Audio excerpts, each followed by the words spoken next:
Hey there, friends. I had a couple of friends ask me about a very simple solar setup that doesn't take a whole lot of tech knowledge or expertise, so I wanted to go into that really for you guys. I will include the links, obviously, for these items. A lot of them you can find in stores as well if you don't want to order them, or if you don't want to order them. So we'll go ahead and start off with the Harbor Freight 100 watt solar kit. Each panel is 25 watts.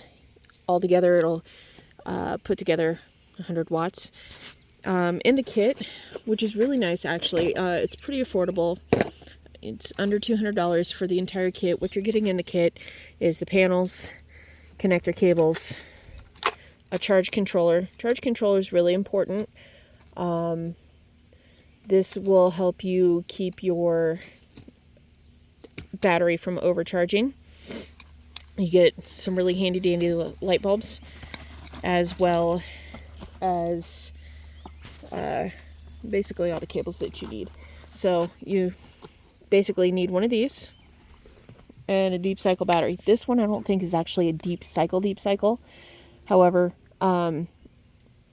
it'll work for what we need it for. What's neat about this particular kit is you can expand it with modifications. However, we'll get into that on a different day. I want this video strictly to be about the 100 watt kit and slash accessories.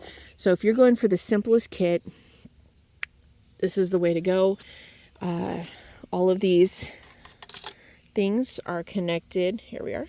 All these things right here are connected via SAE. So very simple.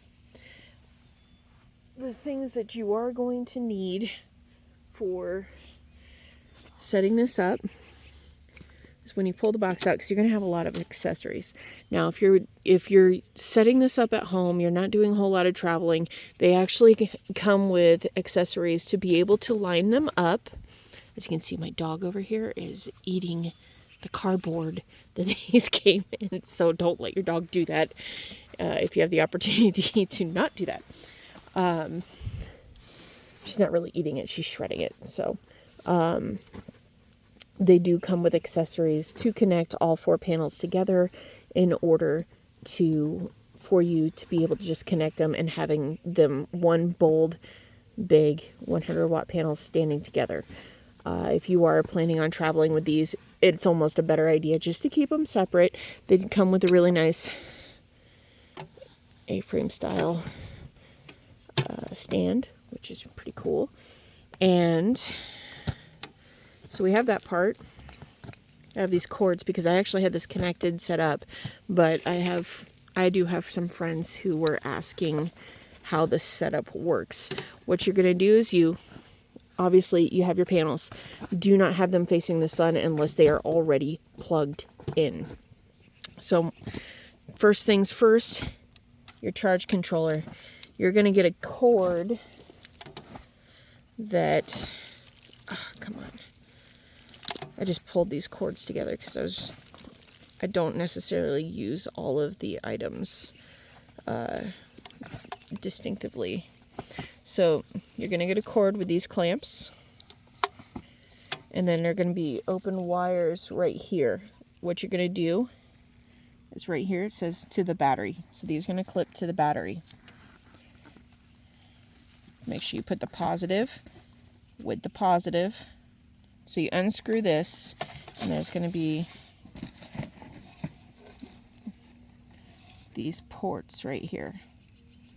So when you unscrew it, these are going to lift up. You slide the wire in.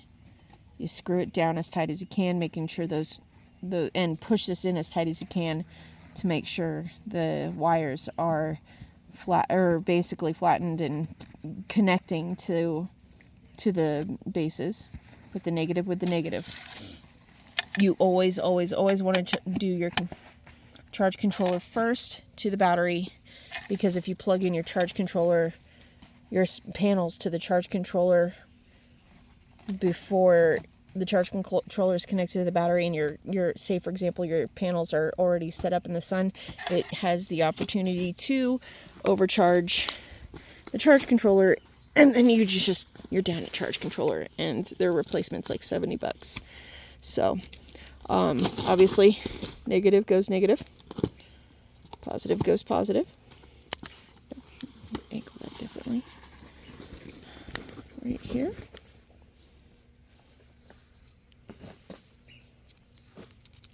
Just like that, as you can see.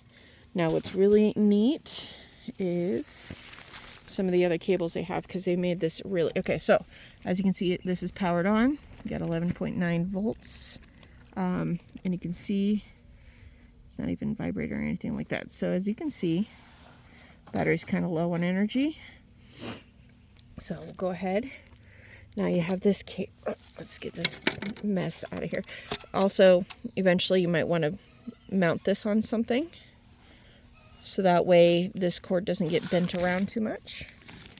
Even if it's just a simple board or a milk crate to go over your battery. And now we have this particular cord. Now this cord has 4 cords that link to the SAE connectors. Then this gets filed down all the way down. Come on. It's actually kind of a simply long cord to the single SAE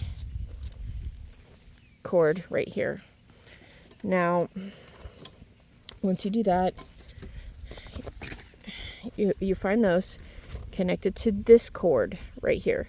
This is the DC, the direct current, because what that's going to do is, as you can see right here, solar input. You're going to plug that in there once, of course, you get everything hooked up.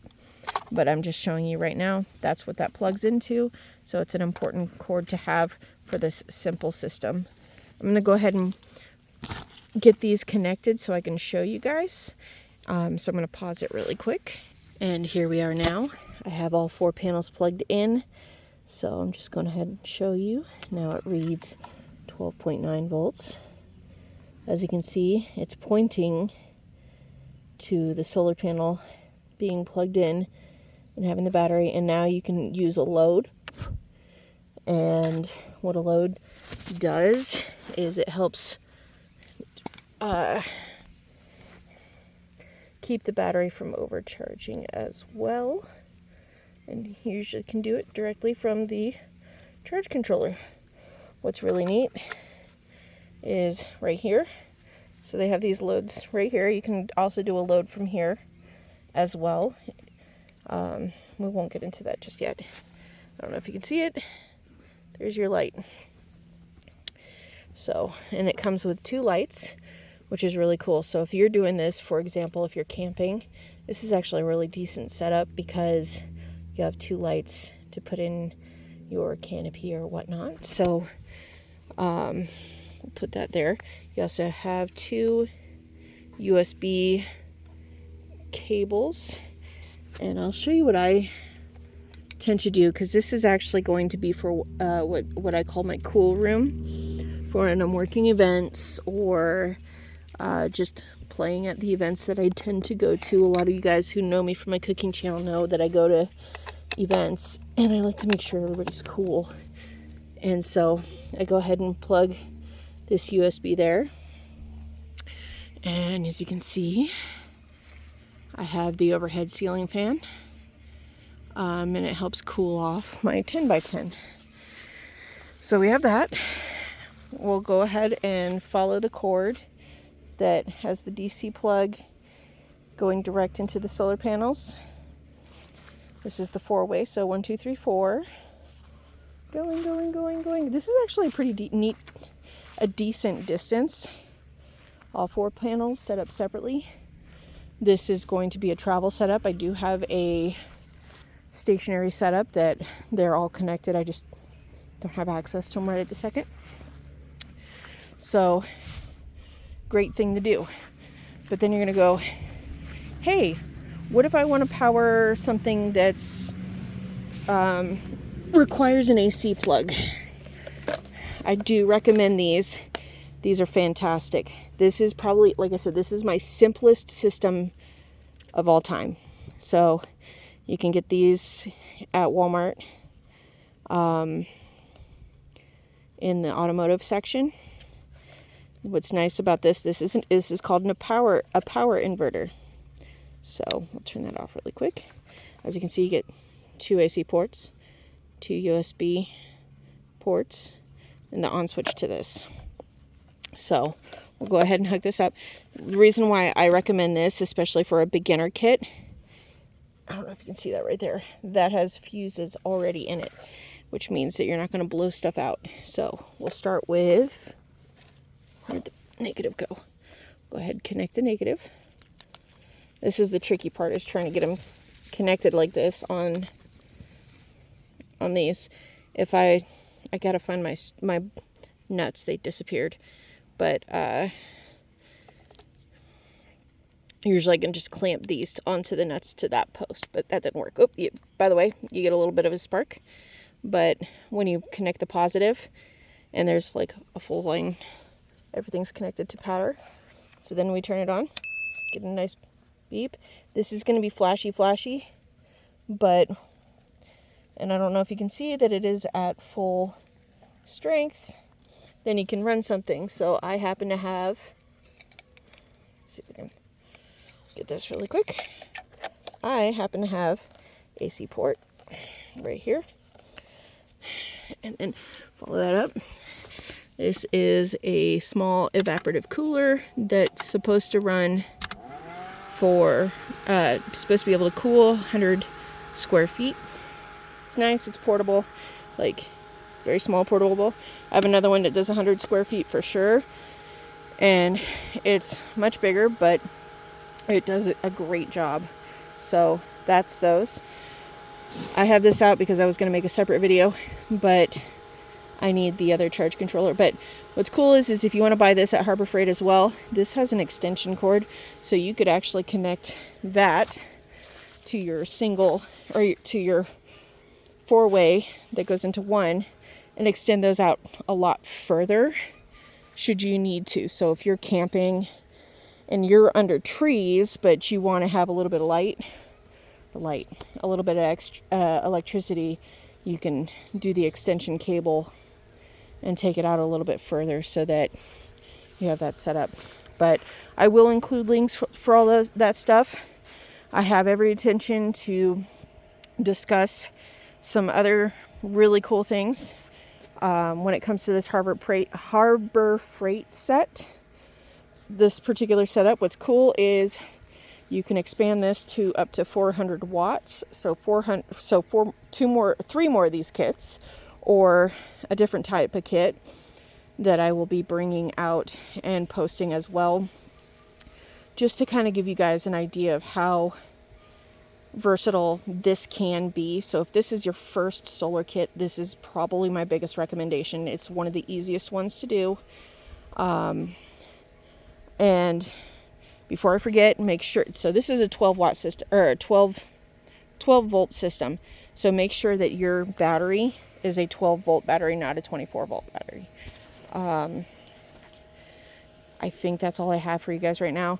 A lot of this is just to answer some of my friends' questions. But it also, if there's anybody else who had, questions and concerns about like the Harbor Freight kit and how easy is it to set up and what all you really need, I just wanted to put that out there for the world so you guys can see. If you'd like more information on what else you need to know, please let me know in the comments. I have no problem answering you guys. I just want to be here to help, because some people, a lot of people are going to say, oh, but you're camping, what do you need power for? Well, you want to take pictures while camping, you can, have your phone. Like I said, I'd have cooling units. The swamp cooler only works for dry and arid environments. Do not do it in a humid environment. It will not work. Contrary to what everybody says, it's not actually a portable air conditioner. Air conditioners pull the moisture out of the air. evaporative coolers put moisture in the air. So if you live in the desert, perfect. If you're living in the swamp, not so much. So I just want to let you guys know. And look forward to some more videos. Like I said, I'm going to do one on an expansion. I'm also going to do a separate video on a different 100 watt system that's really quick and easy as well, if you don't want to go the full kit route. Although, you know, that's just my recommendation. You guys do you. I don't want to tell you guys what to do. It's just giving you the quick and easy. Anyway, I hope you guys are happy. I hope you're healthy. I hope you're safe. And I'll see you guys next time.